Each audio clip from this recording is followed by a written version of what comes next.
सोचिए जरा, Wankhede stadium, T20 world cup 2026 का पहला मुकाबला, सामने इंग्लैंड और गेंद नेपाल के हाथ में। सवाल सीधा है, क्या इंग्लैंड के दिग्गज बल्लेबाज झुकेंगे या नेपाल के गेंदबाज इतिहास रचेंगे?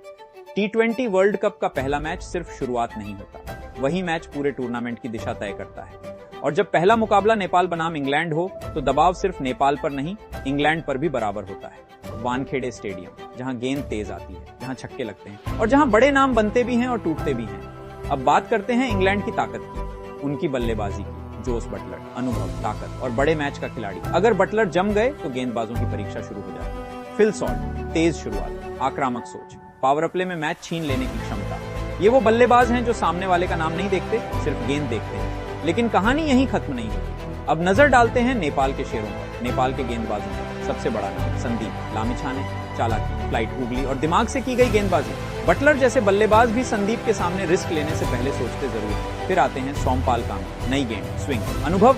अगर सोमपाल ने शुरुआत में सही लाइन पकड़ ली तो इंग्लैंड की शुरुआत डगमगा सकती है। इसके बाद नाम आता है करण केसी, दबाव में शांत, डेथ ओवर का योद्धा। स्लोअर गेंद और यॉर्कर उनका सबसे बड़ा हथियार है। नई पीढ़ी भी पीछे नहीं है। नंदन यादव, रफ्तार, अचानक उछाल, ऐसे गेंदबाज जो बड़े बल्लेबाजों को चौंका सकते हैं। अविनाश बोहरा, अनुशासन, लाइन और लेंथ पर पकड़।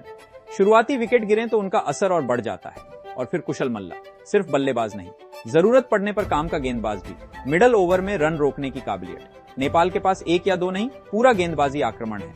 अब बड़ा सवाल, कौन किसे झुकाएगा? क्या जोस बटलर संदीप लामिछाने को निशाना बनाएंगे या संदीप की गूगली बटलर को घुटने टेकने पर मजबूर करेगी? क्या फिल सॉल्ट शुरुआत में नेपाल पर दबाव बनाएंगे या सोमपाल कामी की स्विंग उनकी आक्रामकता तोड़ देगी? ये सिर्फ बल्ले और गेंद की लड़ाई नहीं है, ये हिम्मत की लड़ाई है, ये सोच की लड़ाई है। वानखेड़े में नाम नहीं चलता, वहां चलता है जो दबाव में शांत रहता है। अगर नेपाल के गेंदबाज शुरुआत में विकेट निकाल लेते हैं तो इंग्लैंड भी आम टीम जैसा दिख सकता है। और अगर मिडल ओवर में संदीप लामिछाने ने मैच पर पकड़ बना ली तो इतिहास लिखा जा सकता है। अंत में एक बात साफ है, नेपाल अब कमजोर टीम नहीं है। नेपाल अब सीखने नहीं, लड़ने आया है। पहला मैच, बड़ा मंच और सुनहरा मौका। या तो इंग्लैंड की बल्लेबाजी बोलेगी या नेपाल के गेंदबाज पूरी दुनिया को चुप करा देंगे। अब आपकी बारी है। आपके हिसाब से कौन जीतेगा ये जंग? कमेंट में लिखिए।